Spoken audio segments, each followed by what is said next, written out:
Are you talking about the string? Yes, I'm talking about the string. That's right. Oh yeah, the reason I called out of work because I had some medical malpractice just shove its head into my life after a decade. Yeah, I thought I had an ingrown hair at like 10:30 at night, so I'm thinking, let's just, solve this, get to bed. So get some tweezers, start poking, and start pulling on it. It's not stopping. Suddenly I have 4.5 inches of surgical thread from like 10 years ago. 4 to 10 years is a bit of a stretch, buddy. No, 4 inches became 4 years, and circuits are getting crossed. But yeah, no, I pulled. Yeah, you just started pulling out some neurons with it. What did you unsuture from yourself from? I don't know, but the blue string of fate was pulled. It was just living in his skin so I had layer. knee surgery, right? I like to think that as a trans woman, I have a relatively high tolerance for like medical horror, but So this is also why we wanted to bring this up beforehand for like, I guess, guest comfort. Yeah, no, I'm fine, but like, what? Yeah, around 12 years ago, I had knee surgery for an ACL that decided that it no longer wanted to be connected and become independent. Sure, and when they like sort of did the surgical consultation, the surgeon was like, oh, by the way, I'm also going to leave like a bunch of string in there. Yeah, I'm just gonna leave some mess that I found on the just to see as a joke, and presumably a little bit sticking out as like a pull tab for later. Yeah, if you ever want to get rid of your entire patella in a hurry, you just like pull this ripcord and like. Hey guys, watch this! Yank's knee, entire leg just falls apart. I have a self-destruct mechanism hidden somewhere in my leg. I do think having an emergency release for any like prosthesis is a fun bit. Like you pull the thing, your like arm falls off. Perfect comedy. You get to the grocery store, all of the spots are taken except the one handicap spot. Fuck.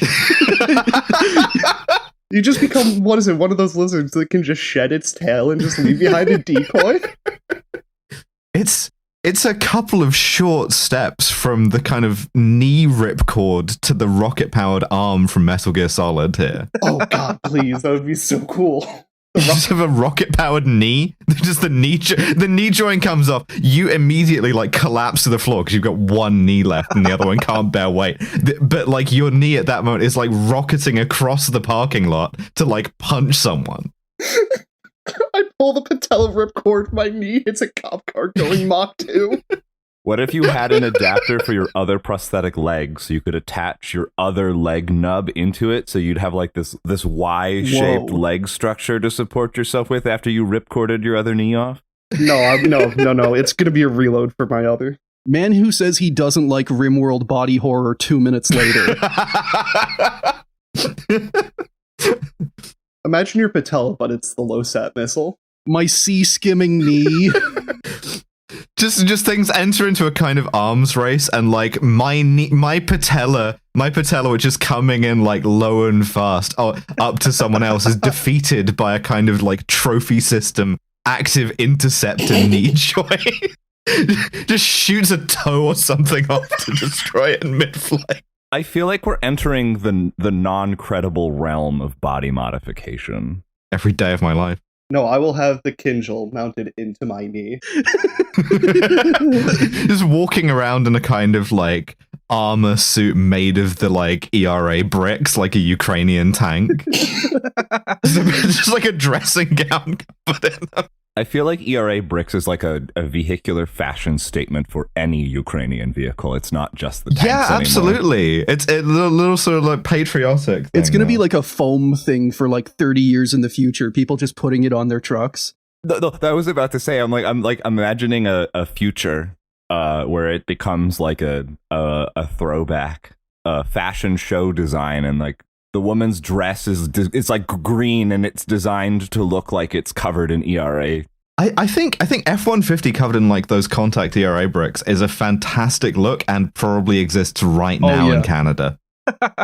You all know the Russian like bread van, the Buhanka? I love a Buhanka. Yeah, was 469, I think. Yeah, fantastic. Oh, I love a thin-skinned vehicle covered in ERA. I will be hit by a single projectile and just be killed instantly. Yeah. Mm-hmm. It's the you can't fire me, I quit. It's like your missile can't kill me. I am already dead. I am in active danger to everyone around. Bumper sticker on the back of the van that's like, if you hit me, all of these contact bricks will explode, killing both of us. Let me merge or we will all die. It's just, like Miss Ukraine 2030 trips going down the aisle. A horrible accident kills 200.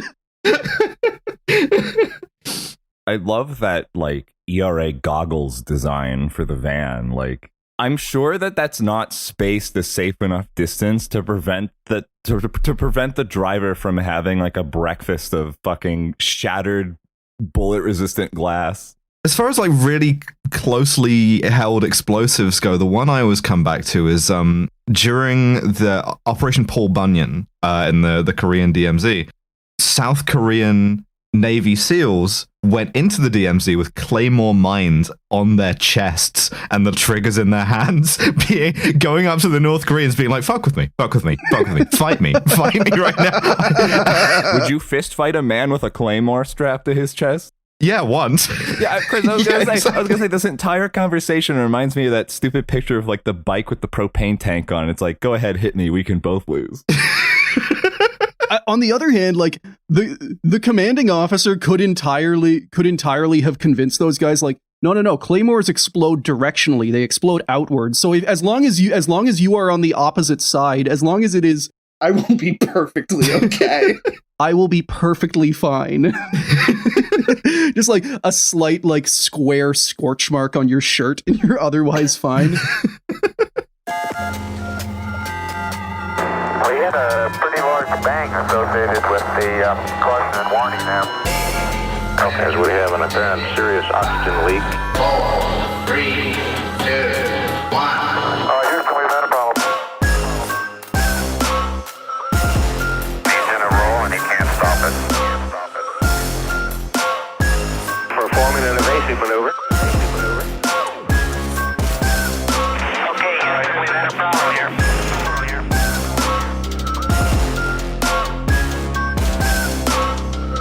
We need to do a little more all-weather testing.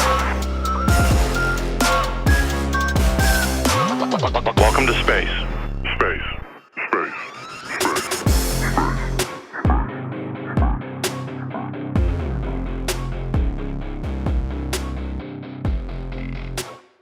Hello, listener, and welcome to Failure to Launch, the space history podcast where we walk you through every mistake, failure, and explosion that made modern space exploration possible. We are your hosts, Quinn, he, him. Chris, he, him. November, she, her. And a content Chris. He, him. Okay, so I read that initially, and I thought you were saying a content Chris, and I was like, oh boy, he's ready to go. This is the power of the English language. I'm sitting here on the floor contemplating my brick. Yeah, it was very nice of you to invite me on. Yeah, and today we are going to be talking about that time the CIA stole a Soviet moon probe. I love the CIA. They're just so often up to some shit. Oh, especially in the 50s when we were in peak Alan Dulles mode. Incredible, yeah. And I've got it later. At first, whenever I was researching this story, I was like, fuck the CIA, but at least this is some real spy shit. No one's getting overthrown, no one is being disappeared or having their democratic will destroyed. My brother in Christ, it is any percent speedrun. I thought this was going to be like the only time the CIA did actual spying. No, they've never really done that. They've mostly just done kind of antics, crucially, this is before they got into LSD, but which inspired a whole lot of weird shit. If some of the stories that I have sourced for this are to be believed, and some of them are a little fantastical, they did have something like that. Incredible. Wonderful. But it was deployed against KGB guys, so I almost said KJB. Fuck. Yeah, deployed against KJB agents. Now, November Kelly is a truly prolific podcaster, hosting such fun shows as Kill James Bond, Well, There's Your Problem, and Trash Future. And she has generously set aside her time in her busy podcasting and or shitposting schedule to talk to us and you, audience. So even though we've been chatting so much already, November, thank you so much for coming on the show. You're so welcome. Thank you for having me on. It's a pleasure. Guys. What? The brain rot is just screaming this morning. Oh, yeah? It's a house made of bricks, but the bricks are ERA bricks. Yeah, sort of like the sort of future Ukrainian Abraham Lincoln is going to be like, yeah, I grew up in a log cabin, except the logs are like bricks of like ERA. The wolf did not even try to fuck with that little piggy. The doorbell has the Claymore attachment to it.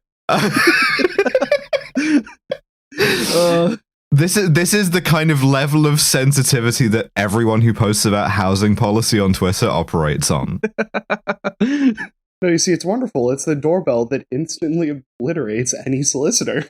It's it's the expression, people who live in ERA houses shouldn't throw explosively formed penetrators. I'm trying to decide if a separated 3-bedroom made of ERA or a Khrushchevka made of ERA is better. Oh god, I need the Soviet-era con block that's like 10 stories high. No, perfect American, like, subdivision McMansion, but made out of the ERA bricks. There's a car in the driveway outside, also made of ERA bricks. Dog made of ERA bricks. The driveway. This is yeah. This is ERA world.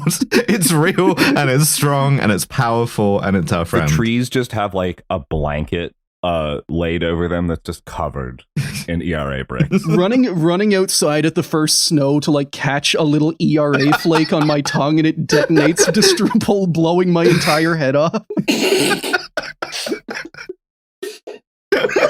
I don't like that what I've done. What you've done here is you've invited me onto your show and I've introduced a kind of explosive tulpa into it, which destroying.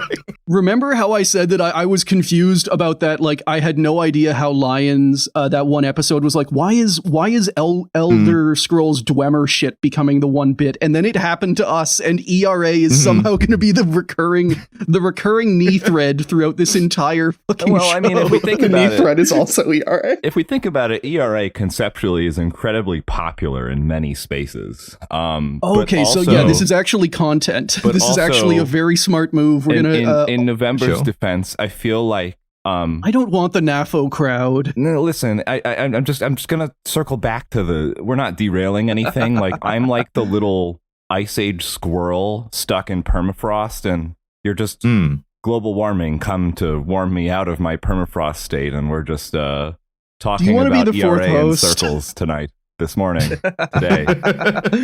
today, tonight, all the time.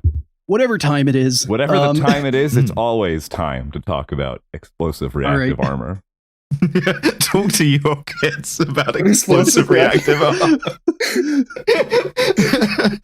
You wouldn't download ERA, would you?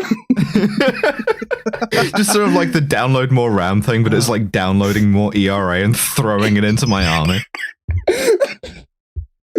Because, like, conceptually, it's so simple. It's an explosion that blocks a thing. And, like, I cannot wait to see what fucking, like, Palantir comes up with to overcomplicate ERA.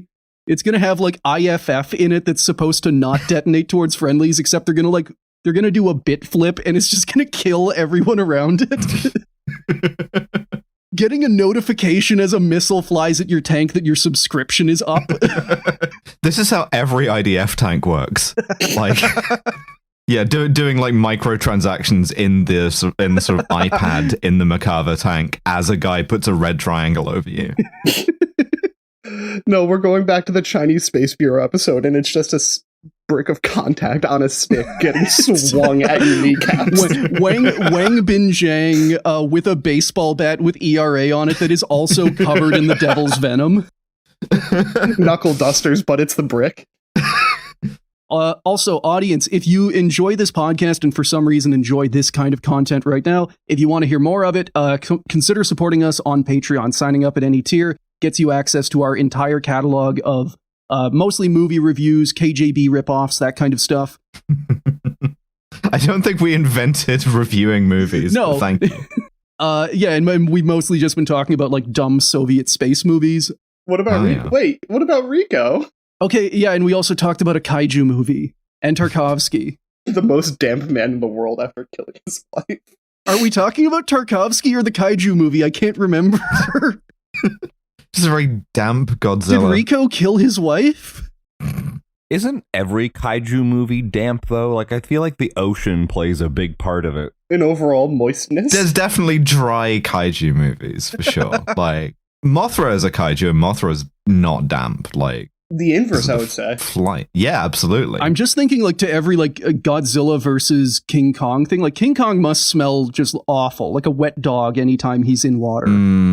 I don't think the kaiju genre has a lot of, like, good smelling monsters in it, to be honest. Kaiju movie smell-o-vision. Just like a regular Godzilla movie, but like in the course of the meeting where they're devising the plan to like trap or kill Godzilla, one of them's just like can't stop talking about how good he smells. It's like it's actually sort of really good. Like, I desperately want to see one of those the girl with the dogs videos where she does like the grooming of like the dogs and the cats and whatnot, but it's just a kaiju. Yeah, I groomed the angriest Godzilla. It's like trying to hiss. They put it in a muzzle. I need to drag us on track. I was going to say one final thing. Fine. Kaiju movies are ultimately dry versus wet if you think about it. The real question is where it falls on the KJB dichotomy of movies, which is it about being transgender or is it about 9/11? The thing that like every movie has to be one or the other. I think generally Godzilla movies are like strongly 9/11 coded. Because they're meant to be like a nuclear bomb, yeah. Yeah, but I'm excited to see if they've made like a trans Godzilla movie or kaiju movie. Didn't we do this with the Godzilla and Kong movie recently? Are you talking about when they made Godzilla pink? Yeah. I don't think that was... That's what happens, yeah. You just start shooting lasers? I mean, I try not to, but like...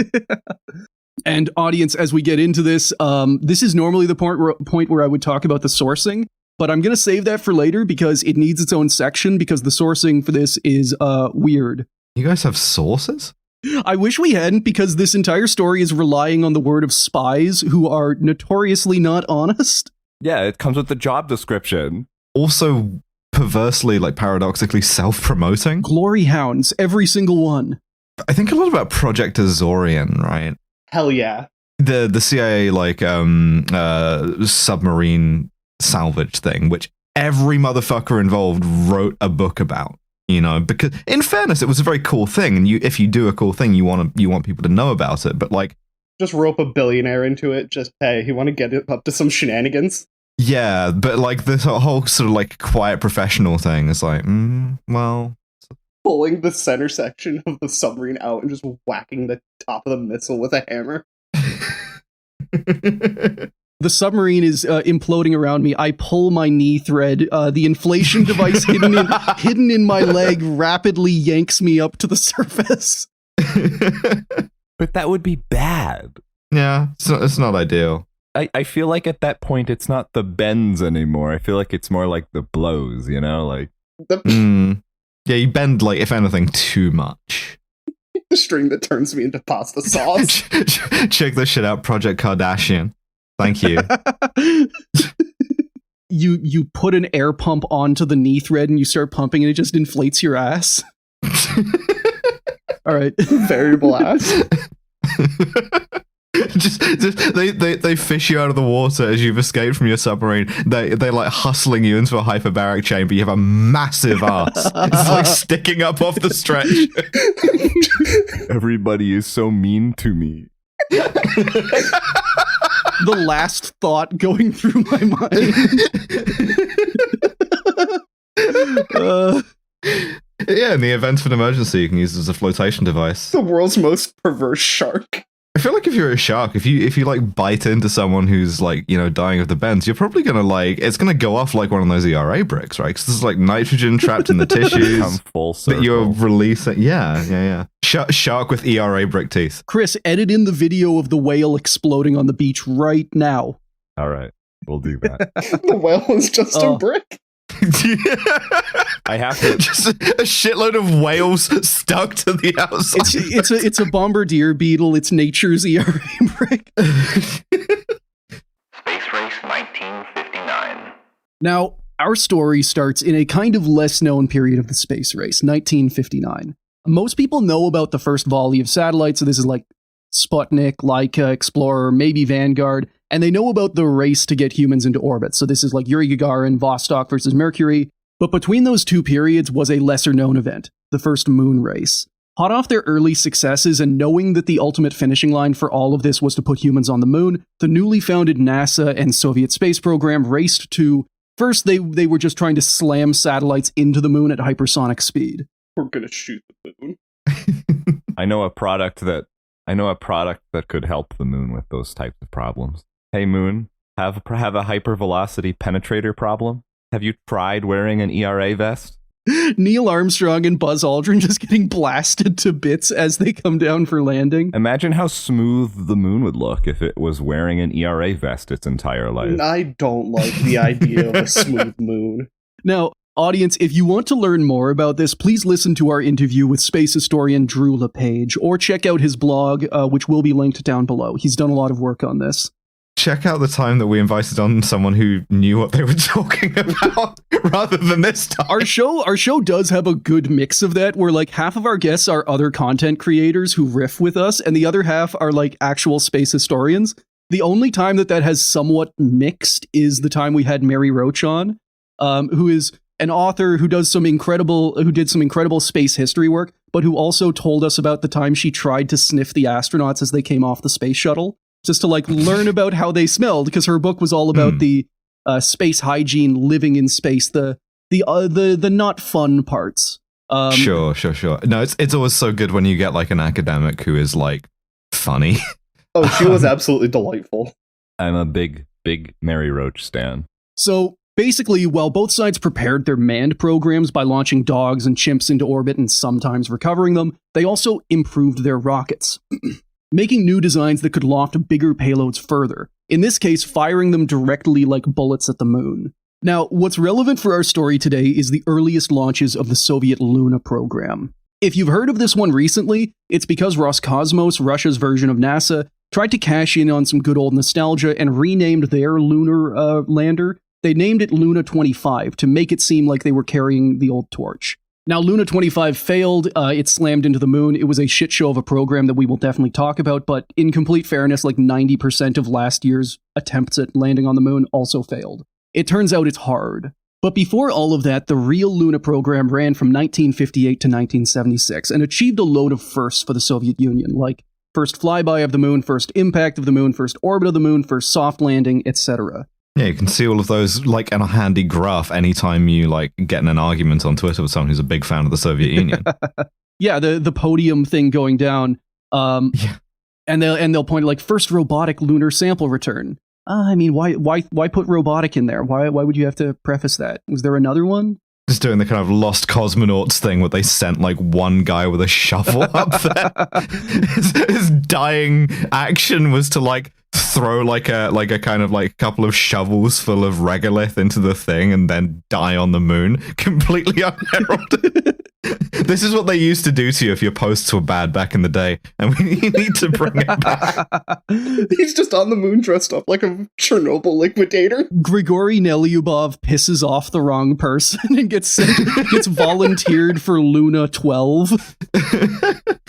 Now, in complete fairness, like the Luna program, I do think is a huge achievement. Like they did achieve a lot, and by the end, people will point out like, well, they didn't get people on the moon. The Luna program was a kind of stopgap by the end because they knew they weren't going to get the manned program. So the Luna, they had to make do with what they had, and they achieved a lot with the limited resources. Now, in January 1959, Luna 1 became the first satellite to fly by the moon. It then flew out of Earth's sphere of influence, becoming the first man-made object to orbit the sun. Or as one propaganda poster from the time said, the 10th planet, a symbol of the victory of communism. Sick. Fully sick. Nothing but bangers. Unfortunately, there is a bit of a lie here. Luna 1 was actually their fourth mission that they launched to try for the moon.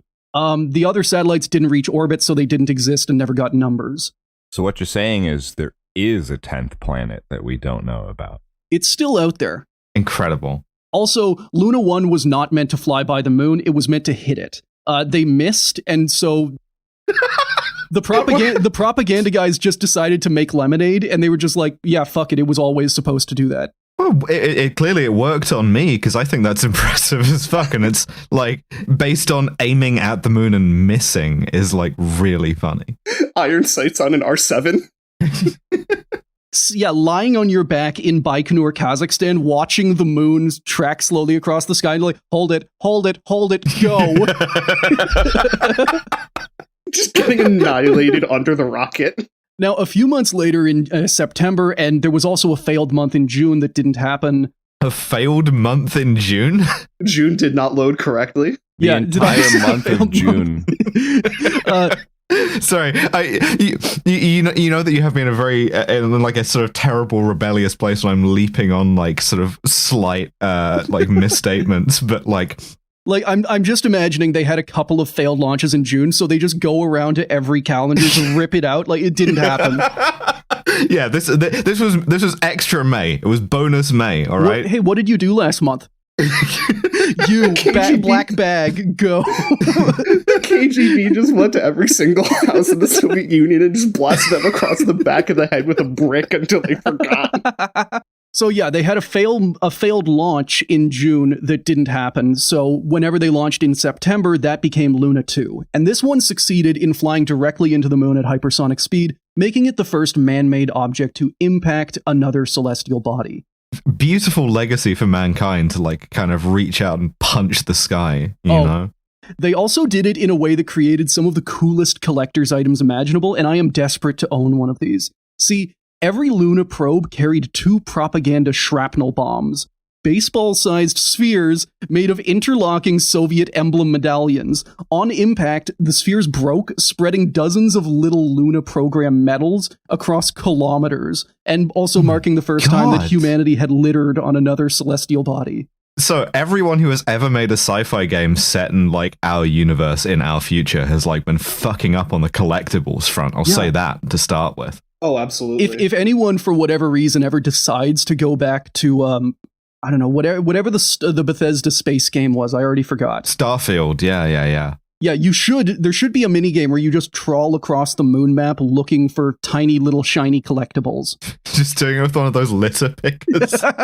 It's like a metal detector at the beach, some elderly dude just walking across the moon. Looking for the pieces of the Russian hypersonic shrapnel football. Now, just a month later, Luna 3 became the first satellite to take pictures of the far side of the moon and transmit them back to Earth. It's clearly like the policy of only winners get numbers is working to motivate the probes. Just going into the workshop, you see what happened to your friend. But yeah, so I know that is a bit of a big historical context section for us, but basically, to set the scene, it's 1959. The Soviets are solidly ahead in the space race. They are slamming propaganda grenades into the moon. And all jokes aside, they have published the first images of the far side of the moon, something no human in history has ever seen. Yeah, no human in history has ever like fired a sort of like hypersonic baseball at the moon either. Like this is all equally cool to me. The entire American nation is seething that they didn't get baseball to the moon first. Meanwhile, the American response to this, Pioneer, has had 5 failed launches in a row and has, by late 1959, they have only succeeded in matching Luna 1. They put Pioneer 4 on a lunar flyby. It also missed. It was supposed to slam into the moon. See, in American culture, it's actually a huge insult to them to prevent them from littering. So, now, even worse, NASA was only about a year old at this point, and they were still trying to wrangle. So for context, at this time, the US had the Army, Navy, and Air Force, all of which were running their own separate dysfunctional space programs and like eating up a third of the budget. So everything was like really unfocused, and they were constantly like poaching people from each other. Ironically, later on, things would kind of switch. America would get one centralized space agency that kind of like managed everything well. And the Soviets would devolve into having hundreds of different OKBs, design bureaus, all competing and backstabbing each other and just becoming an extremely narrowly focused materialist and supporting America in the space race on the basis that they have a more Marxist-Leninist space program, organizationally, if not ideologically. Just naturally drifting in. Yeah, like the administrator of NASA doing democratic centralism. And we've talked about, like the later, especially in the 70s and 80s, the Soviet space program became like corporate as shit because every OKB was just like competing and they did hostile takeovers. One time a factory just switched teams and flew the flag for the other OKB. I mean, one of them tried to build the Shagohod. I mean, like, it was wild out there. I'm thinking about engineering Ronin, and we're going down. We're going down even further. Removing it's like a hard hat shaped like a straw hat. We're removing any other form of structure, and so we have all of the branches of the military developing their own rockets, right? But why have any structure at all? It's just like anarchist communes at the lowest level developing rocket stuff for their respective branches. I'm going to repeat the same thing I said last time whenever Kyle first made the engineering Ronin joke of just like, yeah, it could just be a Montessori space program. You just decide like, I'm feeling like I'm feeling like today is a guidance day. This is like the dumb thing about bits is that they're basically just random word association, and sometimes and they percolate click through like loosely connected podcasts. And so, like, I've been hearing so many fucking Montessori bits over the last month or so. I'm sorry, I review Trash Future. I review KJB. Yeah, I bet you're Montessori, bud.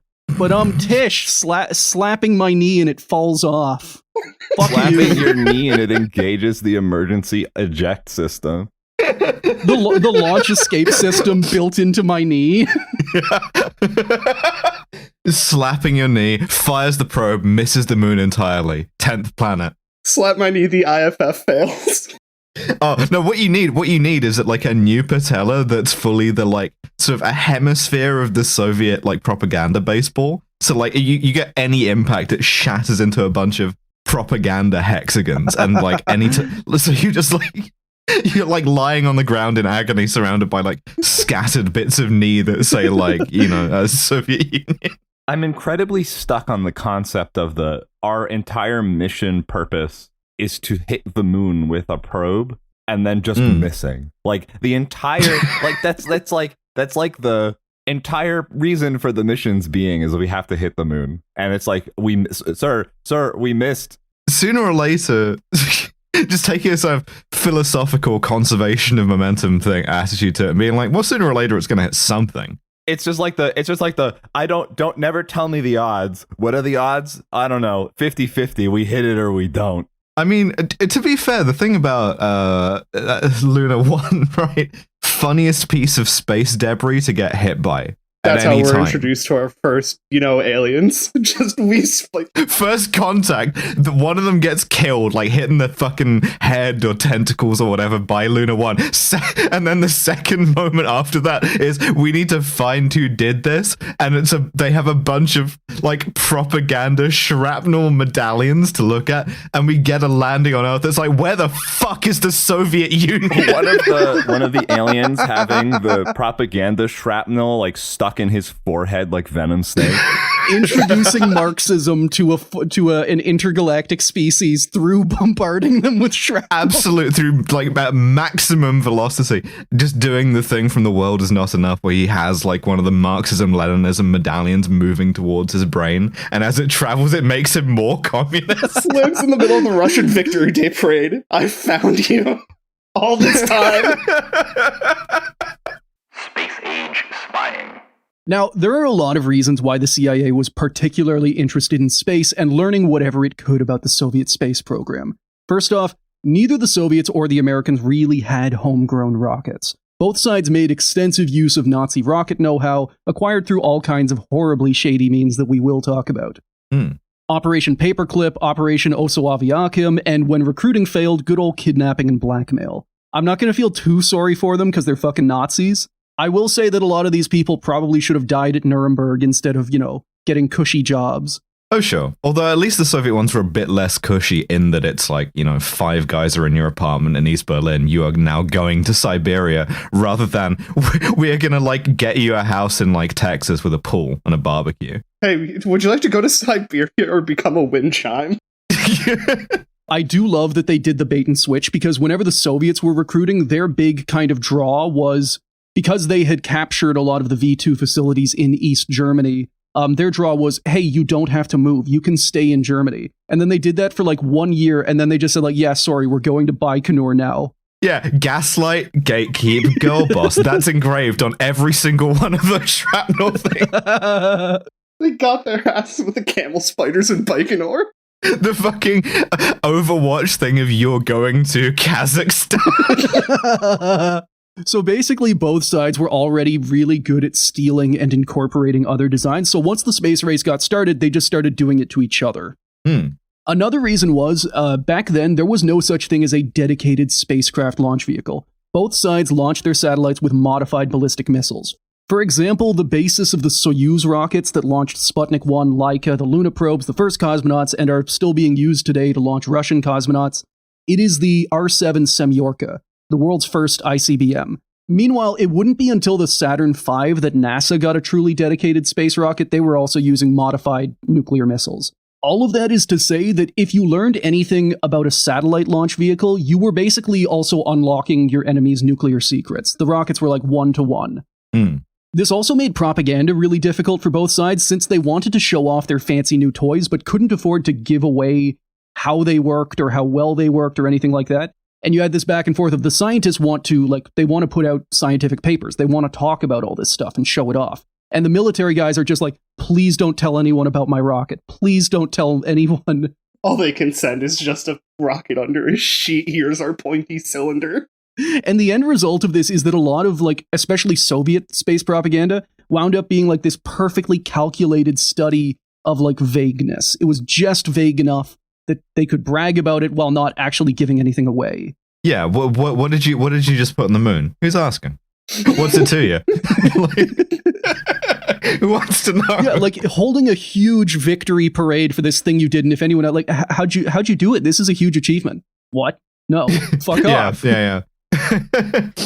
The Lenin Prize for year 1962 has been awarded to Comrade Johnny Tightlips. Oh yeah, and that actually that kind of did happen.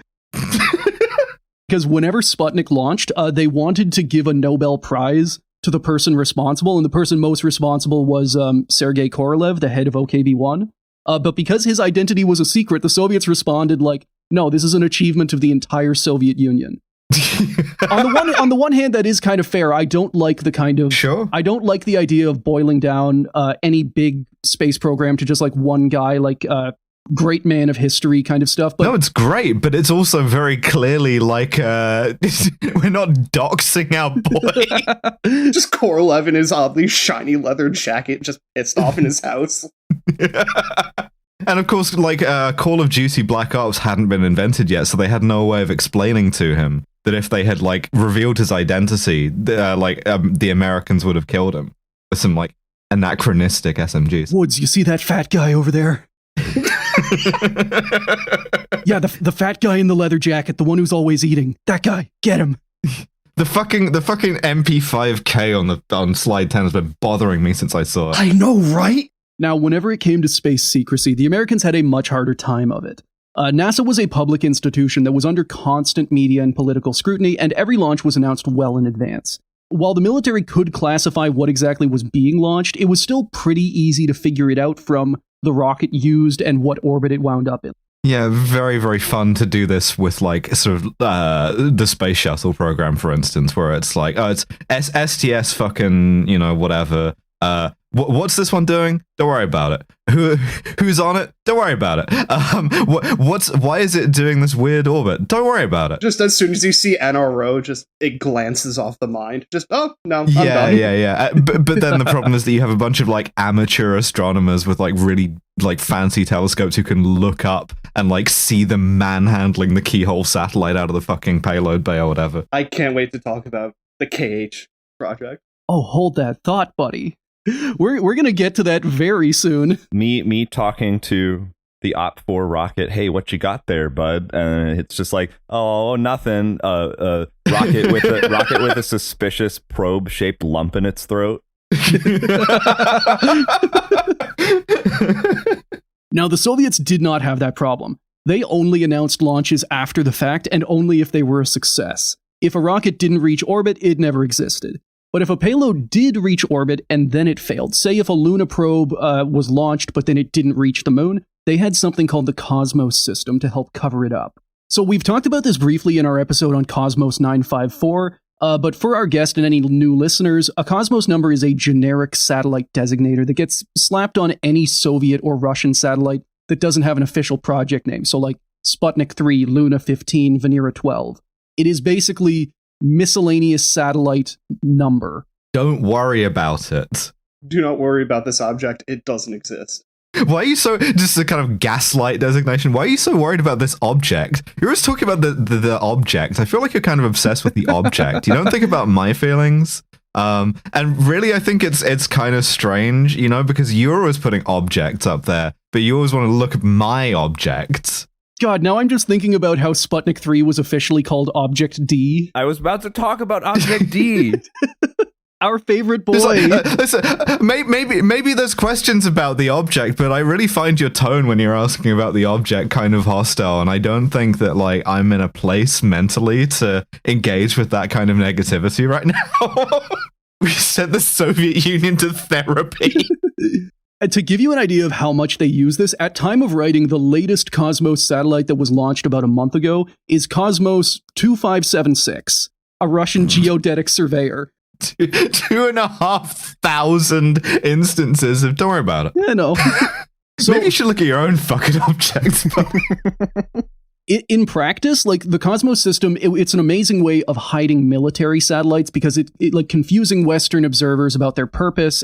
But the other thing that it did is that it was great for covering up failures. So the military stuff is simple. You just give it a generic name and no one can figure out exactly what it's doing, or they can make best guesses about like, well, it's in this orbit and it's this size. But the failure stuff is much more interesting. By only announcing missions once they were successful and being flexible with naming, the Soviets were able to give the impression like they were able to put up flawless numbers. Because Luna 1 was a success, Luna 2 was a success, don't worry about the 5 launches in between. The Soviet Rorsat satellites, right? The ones that, you know, just when they were done, they had the radioactive... Slammed into Canada, yeah. Yeah, the radioactive Bukkake. Does it get a new Cosmos number? Because now you have 2 objects. No, they don't, unfortunately. As much fun as it would be to track every little bit of radioactive coolant that those things spewed into orbit. I wish my object could spew radioactive confetti. When Luna 3 hits that alien, it becomes like Cosmos 26,000 through 28,000 as every part, like... fucking those kids in the Chernobyl show running onto the roof, shoveling graphite into a rocket and launching it at Alpha Centauri. Just putting zinc coffins into a fairing and concreting them in. Just like now that's the true introduction to an alien civilization.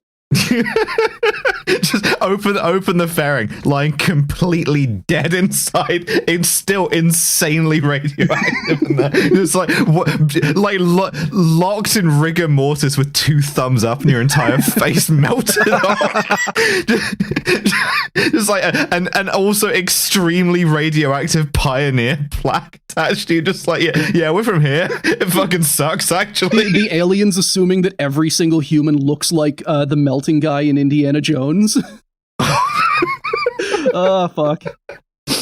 This is kind of the opposite end of the spectrum from my actual opinion about the Pioneer plaque and stuff like the Voyager Golden Record, which is that they should have depicted humans like 20 feet tall, standing on a throne made of alien skulls, and featured the words, our entire planet is an ERA brick. If you fuck with us, we will kill ourselves and you. I have what you might call a sort of tactical response to the Dark Forest hypothesis. Arriving at first contact with a bunch of South Korean Navy SEALs. Yeah, like hand outstretched to shake in one hand and detonator in the other. just twitching. So for the Cosmos numbers, the way this worked for failures was basically that like if you launch a rocket into orbit and you call it Moonlander 4, and then your opponents notice that Moonlander 4 is still in low Earth orbit and it's spinning out of control, that's embarrassing. But if Cosmos 24601 is spinning out of control in low Earth orbit, it's supposed to do that. Fuck you. Prove me wrong. Cosmos Javert is coming up after it, though. In practice, it's just, if you give it a Cosmos number, you can excuse anything it's doing by just pretending it's supposed to do that. Yeah, we actually love it when this one spins around uncontrollably in low Earth orbit. The breakdancing satellite. We set it up there as a, how do you say, social experiment. We have launched this one as a, how you say, joke. It's a prank. Inspired by work of your YouTuber, Mr. Beast. Now, despite all of the difficulties, the Soviet system for secrecy, propaganda, and cover-ups, it actually worked really well. This frustrated the CIA to no end, and they poured their resources into trying to figure out how the Soviet rocket program worked. In fact, the second ever U-2 spy plane flight over Soviet airspace was to take pictures of rocket factories. This building's doing some suspicious shit. Better yet, just the idea that the Soviets are building these rockets and then just rolling them out of the hangar into the parking lot and just kind of leaving them there. just up on cinder blocks. Yeah. Now, later flights discovered a top-secret Soviet launch site deep in the Kazakh desert, Tyura-Tam, or Baikonur Cosmodrome, because back then they just didn't know where it was. The Soviets were launching satellites, and no one knew where they were doing it from. And then, when the Soviets made new air defenses that could shoot down the U-2s, the CIA pivoted to building their own satellites. Now, you never have to give it to the CIA or really any Cold War intelligence agency, but for the sake of history, they really were the first people to realize that satellites could be used for intelligence gathering and military purposes. Up to then, it had pretty much just been propaganda and science. Oh, the early keyhole satellites were so cool. Oh, the film return. Yes! I mean, I think I have a hard time getting film developed. Jesus Christ. But no, just the mid-air recovery was so fucking cool.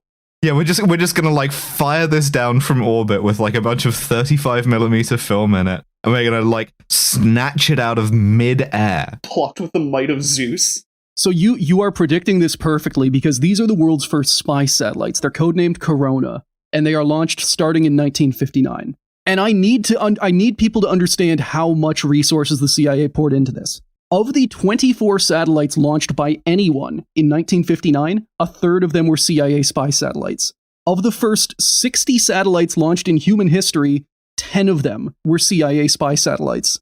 Incredible. Like, this is the biggest satellite series of its era because they are mass manufacturing these things. They are launching them.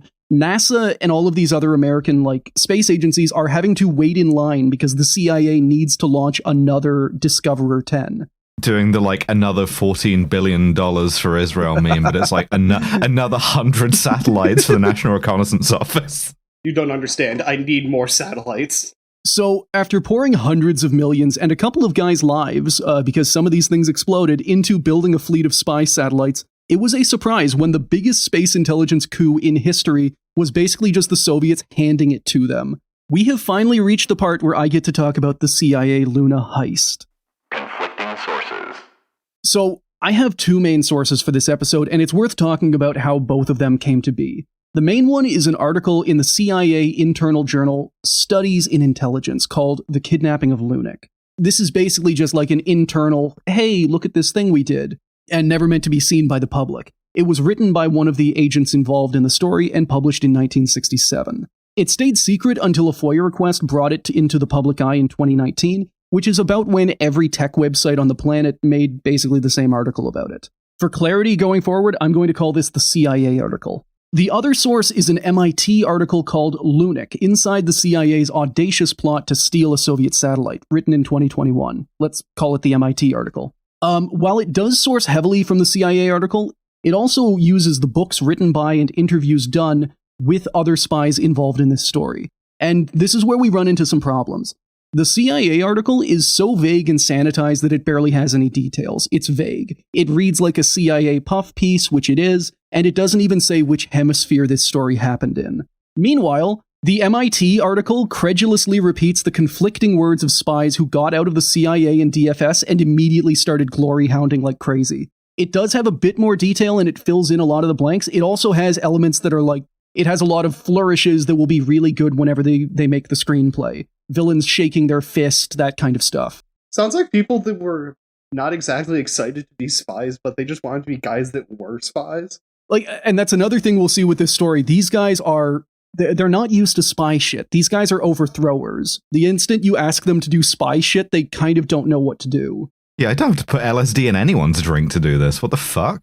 Like this satellite, does it vote? Does it have leftist political leanings? It's like Chesty Puller's thing about seeing a flamethrower and going, where do you put the bayonet? Like seeing a sort of Soviet space capsule and being like, where do you put the Nazi scientists? Just attempting, guy gets confused, starts attempting to garrote the satellite.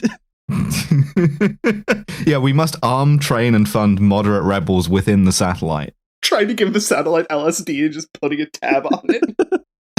The satellite yearns for democracy, you know? The Soviets coming back the next day and just finding like some blotter paper stuck to the side of the rocket. What the fuck is this? Just breaking a bunch of syringes, trying to inject the satellite with chemicals. Oh my god. Now, with all of that in mind, I have tried to like corroborate these two sources as much as possible and sanitize some of the more fantastical elements. If I've left any of them in, it's for entertainment alone, and I will be sure to let you know whenever they come up that they are like, this is kind of doubtful. Do you have a version that only has the bullshit? That will be linked. Yeah, it's usually called, well, there's your problem, so whenever we steal this the version, if I take out all of the real stuff, it literally just reads like a worse James Bond movie. Is that possible? Yeah, it's just like the spy writing, like, can you make me more buff? Can you The problem is he can't fuck the satellite. Yeah, the satellite is a love interest. Can you make my object bigger?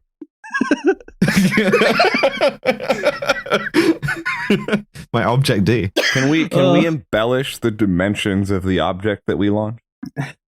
For what it's worth, the MIT article, when describing the agents involved, almost every single one of them, it starts by describing how hot they are and like handsome. And maybe the CIA was just more fuckable back in the day. I don't know. Like, before they became dry and uninteresting and a bunch of Mormons. You put like ever since like the war on terror really fucked the CIA over in that they all got into khakis and like 5'11" and shit. Yeah. Oh god. You lost a lot of the like sort of Alan Dulles hair cream kind of situation, which, you know. At the end of the day, though, this is not something our audience should be unfamiliar with. It's basically every Soviet space agency story we've covered where like the official sources are censored, they're vague and they're bland. So as soon as perestroika happens, a bunch of glory hounds all write memoirs full of lies, insisting that every problem was everyone else's fault. The Luna Heist. So, let me set the scene. October 1959. Place, the world. The Soviets have just launched Luna 3 and published the world's first view of the far side of the moon.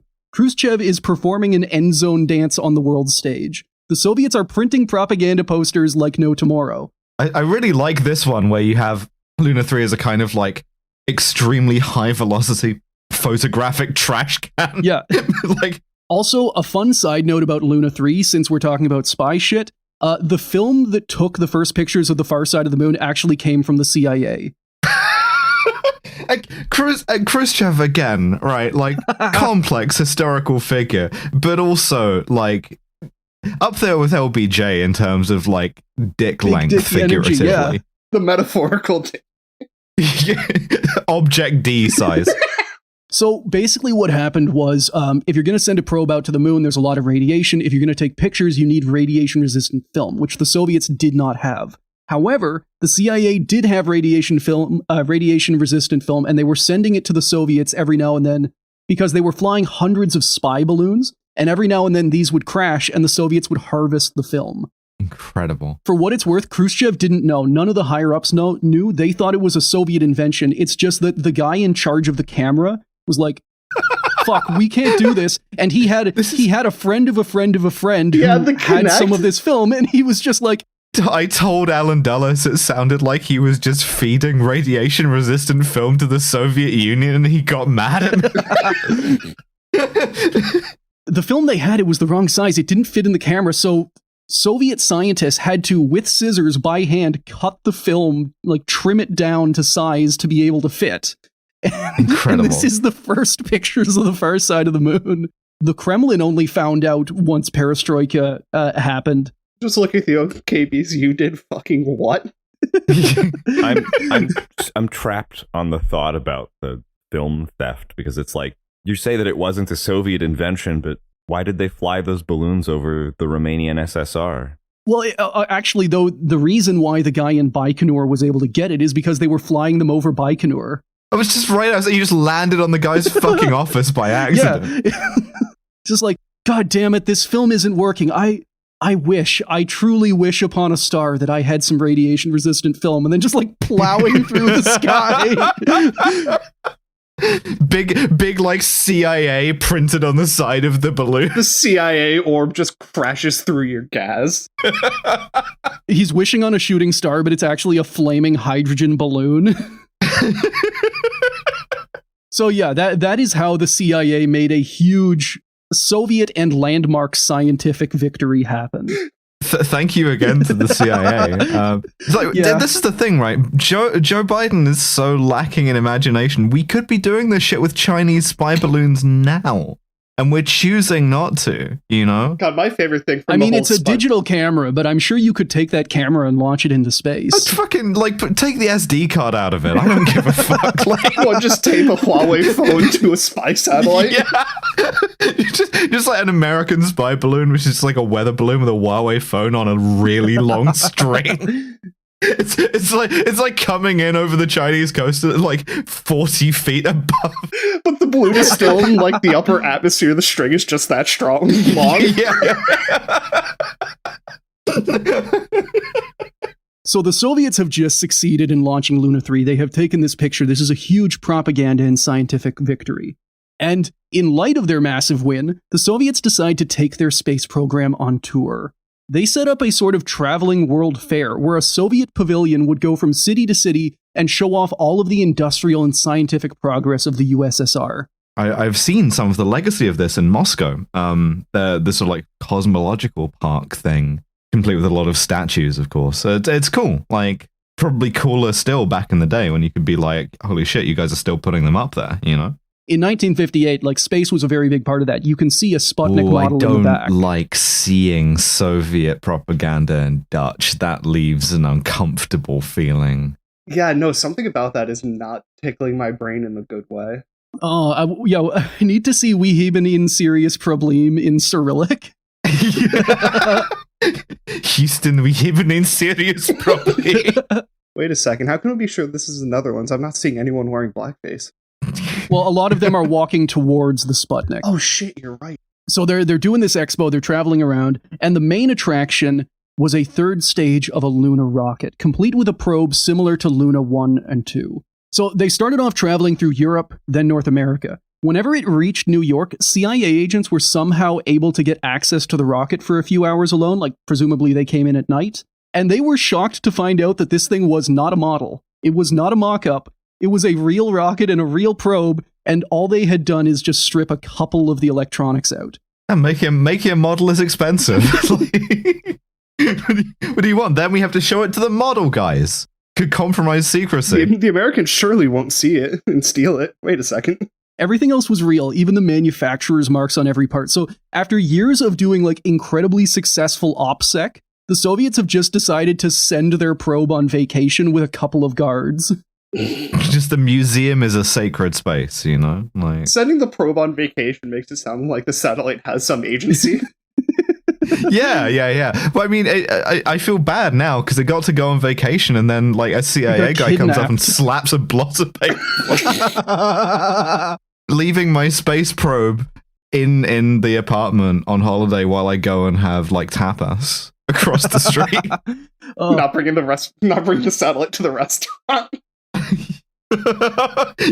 Just the Soviet Union getting really into that kind of spurious TikTok kidnapping hysteria thing and being like, if you see someone has left a zip tie around your space probe, it means they're about to fucking kidnap you. There's just one of those Apple sensors pinned to the side of it when they come back. Put an air tag on the space. They're gang stalking my fucking probe, dude. It's over. Now, for political reasons, the CIA didn't dare to try anything on US soil. That would be like a diplomatic incident. But the next stop on the tour was a place where the CIA loved doing fucked up shit. Latin America. Specifically Mexico. Oh, God. And while the CIA had and has no problem getting their hands dirty themselves, they also like working with local proxies. So it's like a sort of guest starring thing, you know? Yeah. Local talent, very important to help bring that up. So throughout the Cold War, many American-aligned countries founded intelligence agencies in the mold of the CIA. So the most obvious of these is the South Korean KCIA, and in Mexico, this was something called the DFS, the Federal Security Directorate. These guys are the bad guys in Narcos Mexico.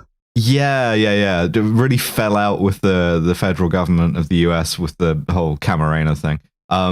But like, cool furry flag though. It's like this is like representation or whatever, you know. The Like, fucking DFS mascot running out in the tiger suit and just like shooting a gorilla in the back of the head. Kiki Camarena getting fucking tortured to death in a basement by a bunch of guys wearing like thigh highs. And while all of these intel agencies could generally be trusted to act like the CIA, so like paranoid anti-communism and suppressing anyone left of Nixon, they also had some unique local flavor. For the DFS, this meant being wildly corrupt. As long as you occasionally disappeared some leftists, having a DFS badge was basically a license to extort, murder, and sell your services to whichever narco was paying. You know, it's probably like the most fun you could have if being like insanely evil didn't bother you in like 20th century history, is being like one of these kind of like CIA client agents, you know? I mean, every once in a while you have to sneeze around through a leftist skull and then you can just God apparently damn it. be the most entertained man in Mexico. Why do I have to do it? Get the new guy to do it. He loves shooting people. Just being like the new guy at the DFS and every single person above you hands you all of the leftist executions. So you're just shooting like 12,000 people a day. Just on a moped running around Mexico City.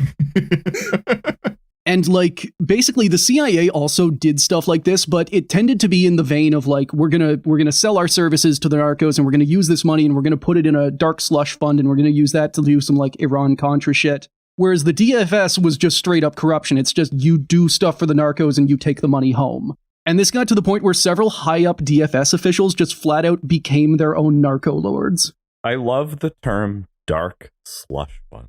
Like I wanted to go with dark money and then slush fund as well. So dark slush fund just kind of came into being.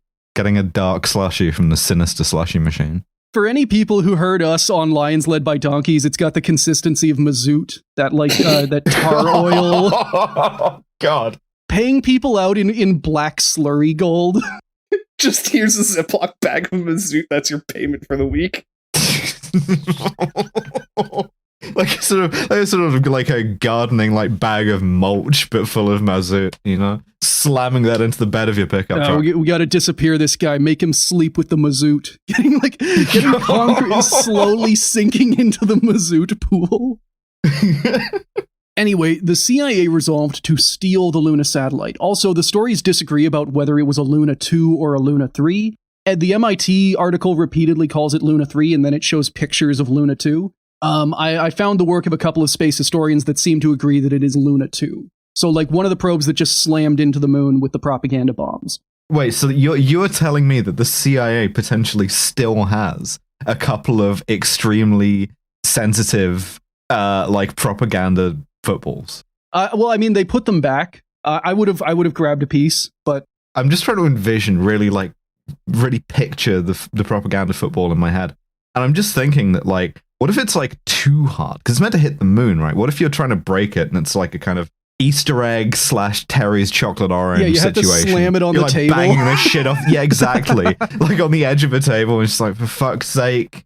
And something I thought whenever I was researching this was like, all right, fuck the CIA, but at least this is going to be actual spycraft, taking pictures of top secret rockets. No one's getting disappeared or having their government overthrown. But because this is the CIA in Latin America in the 50s, the only agents available were all leftist disappearers who treated this like a sort of, they treated this spy job as a fun distraction from their normal work.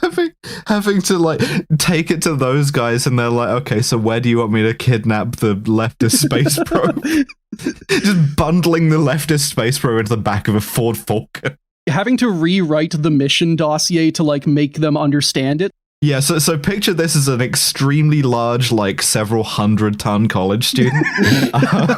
So we need you to disassemble it and take pictures of the parts. And like, some guy in the back raises his hand, torture it and cut it apart brutally. Hand goes down. Just bone saw it. Putting out a cigarette in the fucking space. Hold that thought. Oh my God. just like balance really precariously in a chair it's handcuffed to. They're like shining lights. So, for example, CIA agent Robert Zambernardi. I thought you were going to say Zamboni for a second. I'm like, oh, yeah, God. Robert Zamboni, inventor of the Zamboni. the world is so small, you know, like. The Zamboni was originally invented as a torture device where they run you over with it. It was later discovered to be pretty useful for ice hockey. Extremely successful at infiltrating Canadian society. So this guy, Robert Zambernardi, he ran a team of local mercenaries he recruited from the corrupt federal judicial police, who he used to... Jesus Christ, it's like a Warren Zevon song, man. You could just do anything. And he used them to disappear American citizens into Mexican prisons. If you are an American in Mexico and you are an undesirable, you're just going to go to prison for something and never get out. Cool. Okay. And the record keeping's probably not great, so who knows where you went. Meanwhile, Winston Scott's cover story was that he was the first secretary of the U.S. Embassy in Mexico City. His real job was wiretapping the Soviet embassy, sicking the DFS on Mexican opposition parties, and running the president of Mexico as a personal informant. Again, you could just do anything. Yeah. For their part, the DFS contributed agent Eduardo Diaz Silvetti, a counter-espionage veteran who worked to remove so-called, or the way he describes it, communist spies from Mexico City. So this is kind of like a dream team of the available agents in Mexico City at the time, and literally none of these guys have real, spycraft experience. These guys are at best counter-espionage, and at worst, they are just, shooting people in the back of the head and disappearing them into prisons. So this is basically just the Meal Team 6 of spy stuff. Yeah. I still have the mental image of them trying to bundle the entire satellite into the trunk of a Ford Falcon. The black bag doesn't fit. They're just trying to yank it over the top. Yeah, they're opening Gambit coming up behind the probe and hitting it over the back really hard for the gosh. Detonating the shrapnel bomb and killing everyone with propaganda. just everyone on the block watching four guys with blackjacks working over a satellite going, why won't it get? Hey, he's ready to talk. I'm so sorry, I shoot propaganda shrapnel when I get scared. Boss, it's no use. This guy's not gonna crack. Rolling up your sleeves, wiping your brow, like, boss, we've been at this for 4 hours. He's not talking. The fifth guy just comes in with a Millwall brick. All right, let me have a go. So with this team gathered, they started observing the Soviet movements. On November 19th, they watched a Soviet cargo ship arrive at the port of Tampico. Quote from the MIT article. The freight cars were slowly loaded with objects from Russian life, everything from hammer and sickle postage stamps to fur coats and instruments that displayed the might of Soviet science. Cutting-edge microscopes that revealed the invisible and world-beating telescopes that scanned the great beyond. Under the unflinching stares of armed KGB agents, workers lifted the Luna onto the train. I'm never not going to fuck that up. They'll know if you cut it. I'm going to keep it in. Yeah, fine. under the stairs of the hosts of Kill James Bond. They had a real modern Belarus moment, and they really wanted to show off tractors at these expos. Yes. I'm in Mexico City in 1960, having a fantastic time seeing the Kirovets K700. Lee Harvey Oswald is pushing past me on his way into the Soviet embassy for some reason. It's all going really well. I'm just thinking, I'm trying to envision KGB agent in Mexico in the 60s as a fit, and it's not giving me any bad options. We'll get some artists on it. Really, really short AK and white pants, I think, is the move there. Now, their first plan was to steal the rocket while it was still on the train. How that would have worked, I have zero idea. I mean, you're never going to turn down a chance to do a train heist, are you? Steal the whole train. I mean, where are you going to take it, you know? Bundle the train as the back of a car. They're just sitting there watching it, just this sucks. Bringing along a leftist student to execute as a way of keeping yourself entertained. But as a snack? Yeah. To go down something of that vein now, it's how when the search and rescue dogs get depressed not finding anyone, so they have to put an actor for them to find or something, right? These guys getting depressed. Oh, our mission's not going too good. The counter espionage is too strong, and so they have to bring out their leftist college student to execute just to keep morale up. Now, unfortunately, the Great Mexican Train Heist never happened. The train successfully made it to Mexico City, and the whole exhibition was apparently a huge success. Tourists poured in to look at Soviet cars, models of nuclear power plants, and fancy new TVs, everything necessary to demonstrate, as the Soviets put it, the boundless creative abilities of socialism. Now, while this was going on, the CIA were back at the drawing board planning the heist. Their new idea was to grab the satellite after the exhibition while it was being trucked back to the train station. So far, so simple. While Silvetti and the DFS studied street maps for the best place to hijack the truck, the CIA handled everything they'd need to actually analyze the spacecraft. 5 American rocket scientists were sent on emergency, mandatory vacations to Mexico. They were not told what was going on or where they were going, or that they could soon be involved in an international incident. As soon as they arrived, they were put in 5 different hotels for a couple of days and just told to just wait, we'll come get you. You just chill. This would be the scariest thing ever. Like, if I was some guy working at NASA, your boss comes over just like, hey, we approved your vacation. What vacation? Get in the Ford Falcon. Go to Mexico. Yeah. Now, as much as I hate these guys, the heist itself was pretty professional. I'll probably walk that back in a bit, but the first part was pretty professional. The first step was making sure the satellite left the exhibition last and not part of the main truck convoy. Silvetti managed this by sabotaging the truck. By the time the Soviets got it working, it drove out of the exhibition right into Mexico City's infamous rush hour. I do kind of need to see the movie of this, is the thing. So it did have an escort of Soviet soldiers, but they lost those guys because there was another delay where the CIA, they faked a construction problem on some train tracks to slow them down. They had a plan for getting rid of the escort. They had a plan for that. They didn't need it because it was at this point that the truck full of KGB agents sworn to guard this fucking satellite with their life got bored and left. just it's too fucking hot. Like a guy walked over to the driver and was just like, you know where you're going, just go to the train station. They went to a celebration party. For going to fucking Taqueria Goku. Dudes rock. I thought I was going to have to retract some of my praise of the imagined, KGB agent in Mexico City. Seemingly not. These dudes are out here living their best life, you know? They're like, I at some point, I'm going to have to go back to the Soviet fucking Union. I am going to get tacos. This is non-negotiable, right? There's only so many pierogi you can eat in your life, and at some point, if you're offered, birria is put before you, you're gonna well, the KGB guys and birria, different thing. But you're gonna eat the fucking food, right? The way this is described, they're supposed to leave at 4:00. They get delayed to 5:30.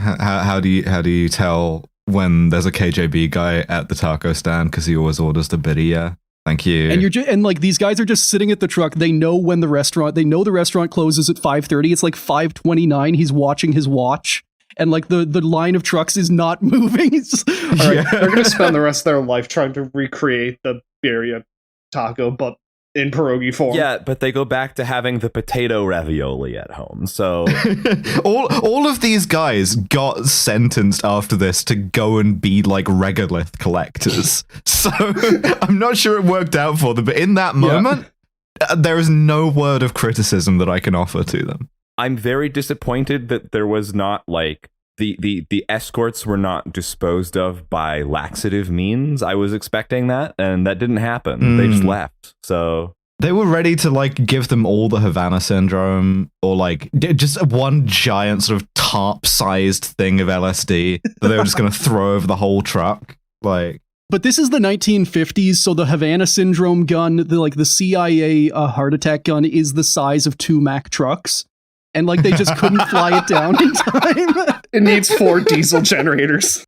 Yeah, we're gonna give this guy wheel it in, and you just hear the beeping of a truck backing up. Hold still, sir. You're being assassinated.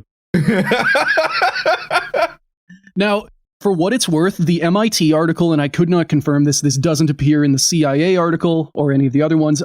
Silvetti claims that they roofied every one of these guards because after they left it alone, they wanted to make sure they stayed at the party. So that's where LSD comes in. Oh, okay.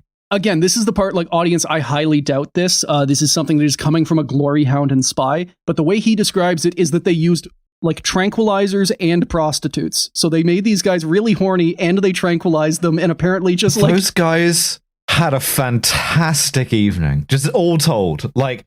They're the real heroes in this. Part of me is kind of like, why use both? If you're going to tranquilize them, if you're going to knock them out, why send hookers? Well, the hookers have to like on the supervise payroll. them to make sure. What are those that women they gonna don't do? wake Yeah, up. they're just sitting there with a bunch of like passed out Soviet KGB guys, just like, all right, fuck, I guess. Being hired to seduce a guy, he passes out immediately, and you have to put him in the recovery position. All of this happening, the KGB guys just immediately fucking off and leaving the satellite alone, kind of like skipped 5 steps in the CIA plan. And about a minute after the KGB guys left, they just hijacked the truck. They just walked up, like pulled the driver out and just drove away with it. Just walk up, press triangle. This is the most excited they've been all mission. They finally get to kill someone. No, they didn't. They like the way this is, and the truck driver is basically just like, all right, fuck it. I don't have loyalty to anyone right now. I am driving a truck. I'm more of a kind of a truck Ronin in a lot of ways. These agents are the most cocked people in the CIA, it sounds like. They walk up, they ask the driver, like, hey, we're going to take this. And the other agents have already, like, they have their guns out. They already have the tarp laid out on the ground. The main agent turns, he shakes his head at them. Oh, dang. And the Tyvek suit just so sad the entire time. Just shuffling around in my overshoes, making a really papery noise, just like, oh.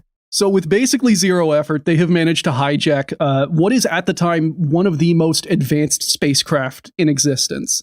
So they drive it to a lumberyard, and this lumberyard is owned by Silvetti's brother-in-law, and he has basically convinced him, like, hey, send your guys on vacation. I'm going to host some friends, and we're going to have a little party. And this is going to be the examination site for the Luna. So first problem of the heist, they couldn't fit the truck through the gate, so they just smashed it through the sidewall.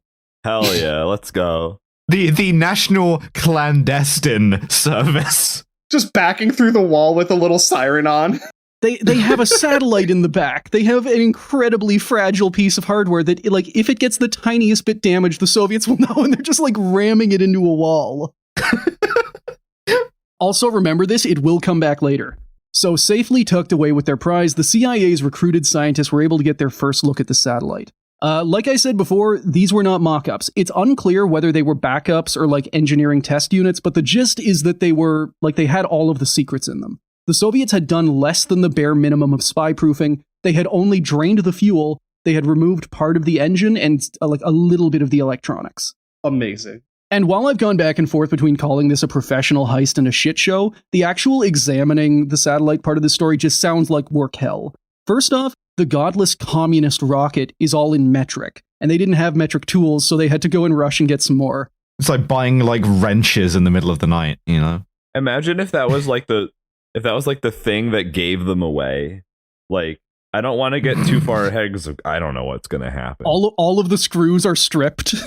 It's like the obviousness of like a guy who murdered someone and then they go and like review his Google search history and there's suspicious searches about how to dispose of a body or whatever. Like, well, they just do the like string thing and they just leave a screwdriver in there, like sticking out of it with a big like Hecho en Mexico thing on it, you know? So that's the first problem. Second, the bottom plate of this rocket, so it is held on by 130 bolts that all have to be removed. Yes. Just as many bolts as possible. Make it difficult. It's like you're going to need to go out and get a second wrench. And third, and this is kind of a real problem, the way into the electronics component, like there's an electronics box inside the engine block. It is covered with a plastic seal, something they can't just glue back into place. If they remove it and try and put it back, it's going to look weird. So what they do is they remove the seal, they drive it off to the US Embassy as fast as possible, and they just pray that someone there in the Arts and Crafts division can make a decent copy. I mean, incredible forging work, potentially. The CIA Arts and Crafts Department.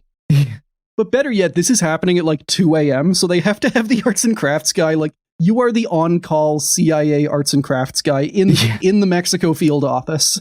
Like, this is the most exciting thing that has happened in your life.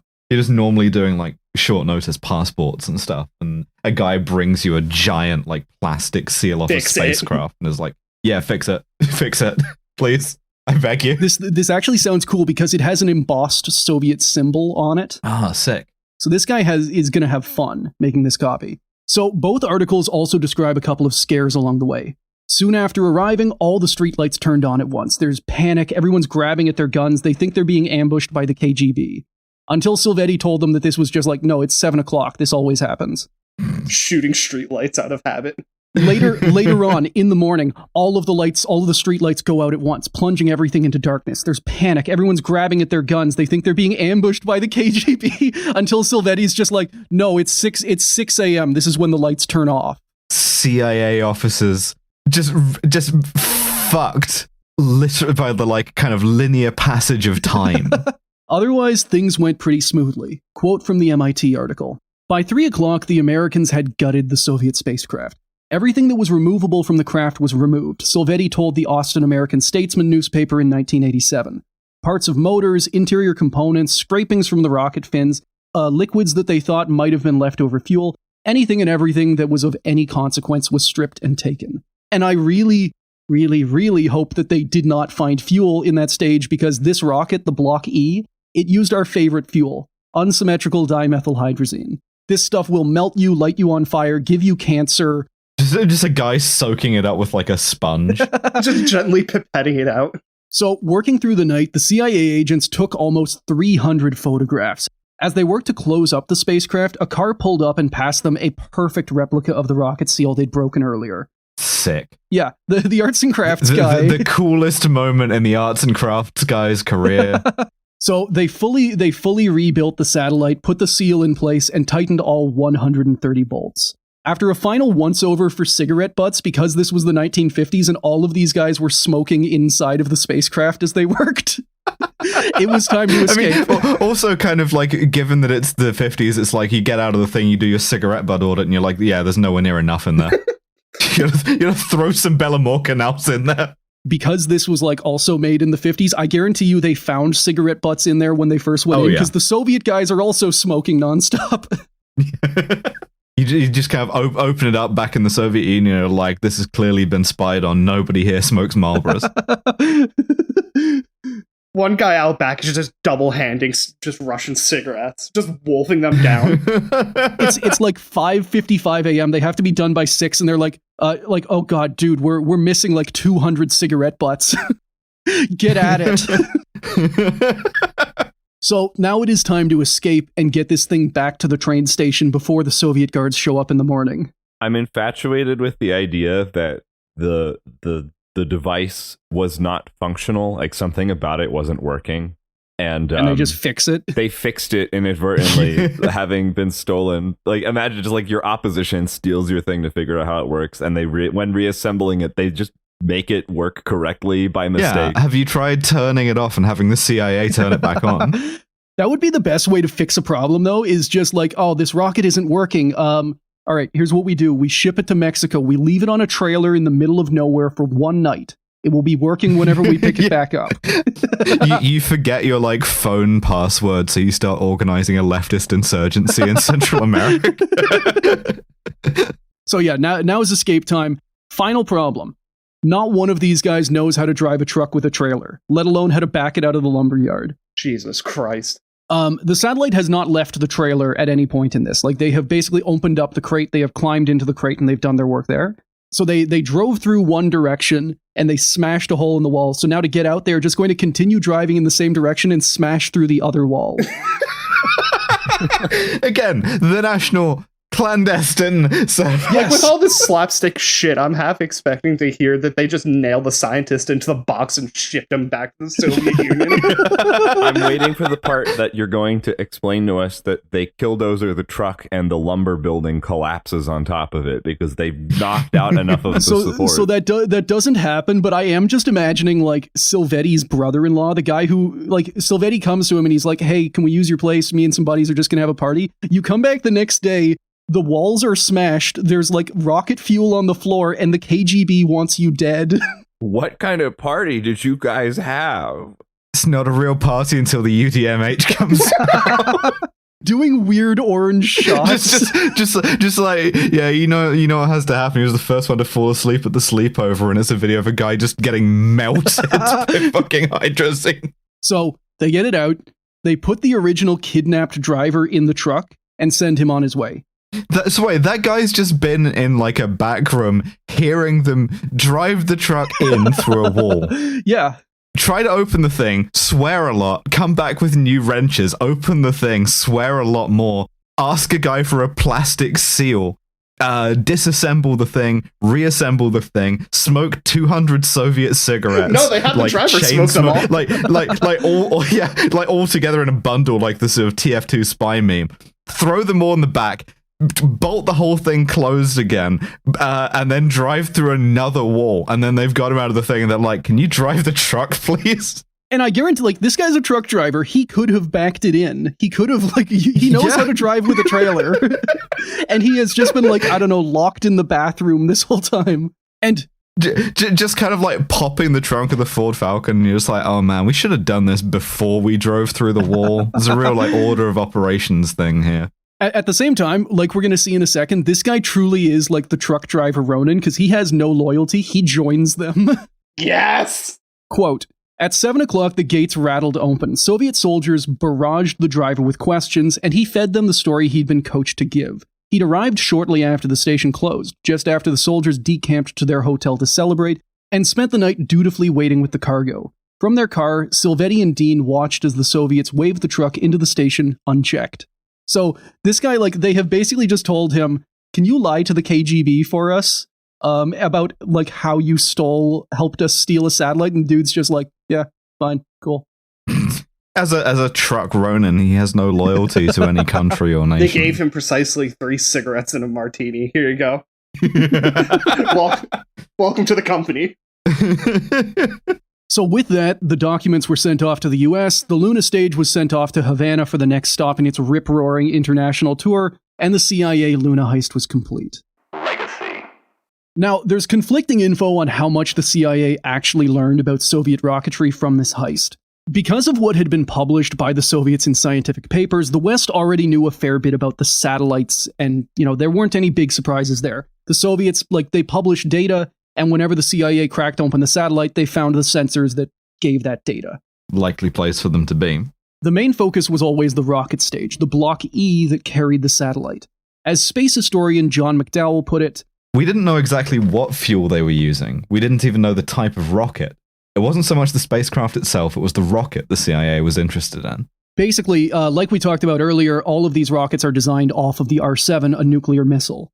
So they figure if they can learn about these satellite rockets, they can then kind of line that back up with the nuclear missiles and know how well the Soviets are doing, what the capability of the Soviets is to lob nuclear warheads. But that is also kind of wrong, because on the flip side, if the CIA wanted to learn about Soviet nuclear missiles like the R-7, then looking at the rocket at the exhibition was a complete waste of time.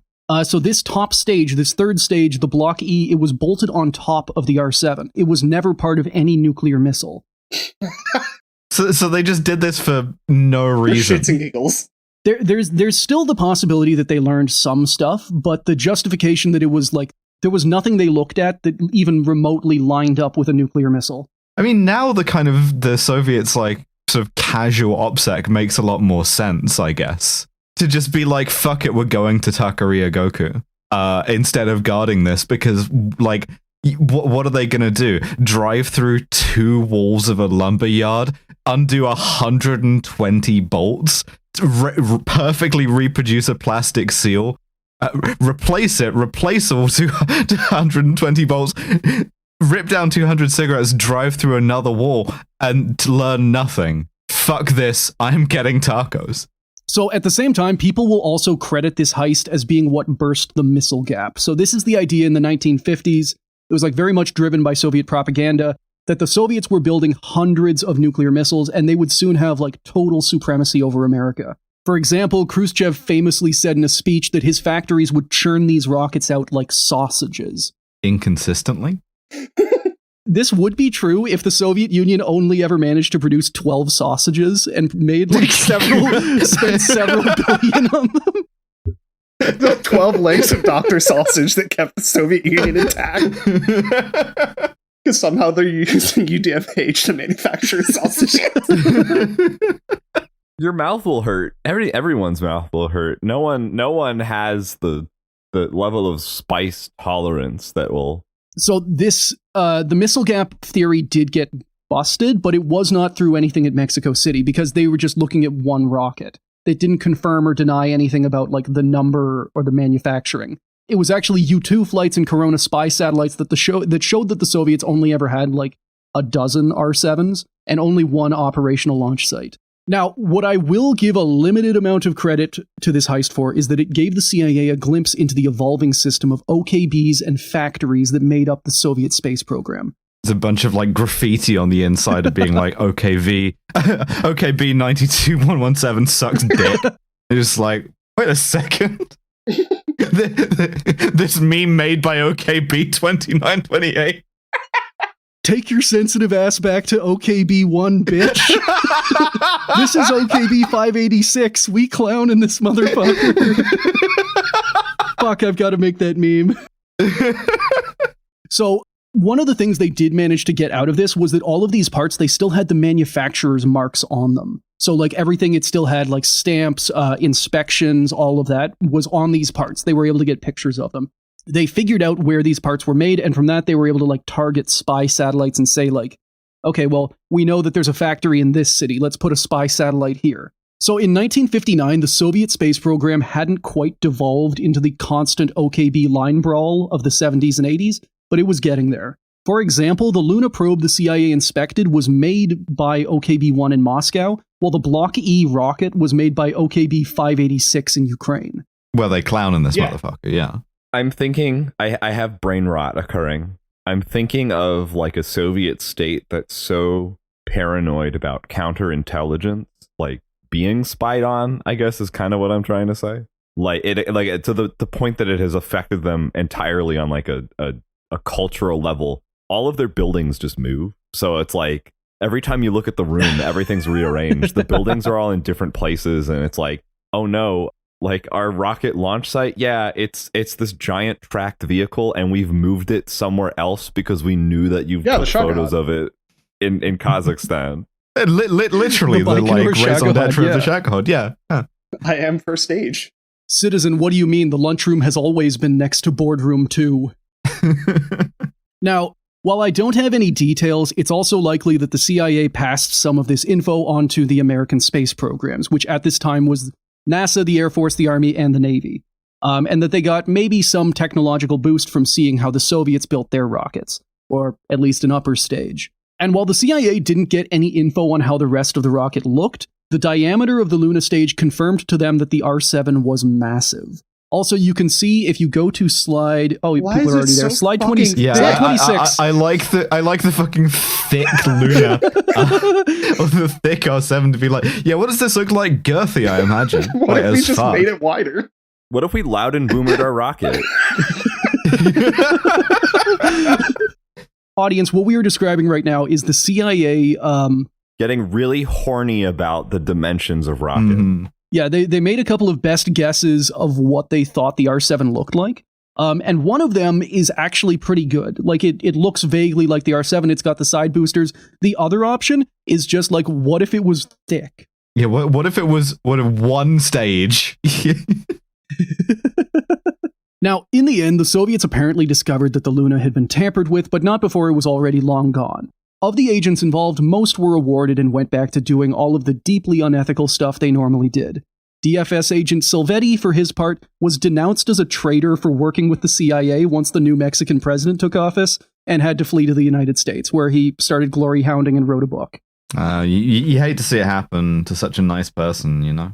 I mean, on the one hand, he did work with the CIA. On the other hand, it's kind of rich because that was literally the whole point of the DFS. To point at one guy and go like, you worked for the CIA? Like, no shit, we all did. No, you're going to be the sin eater for this. That is in my job contract. So, everybody, that is the story of how the CIA stole a Soviet loon probe.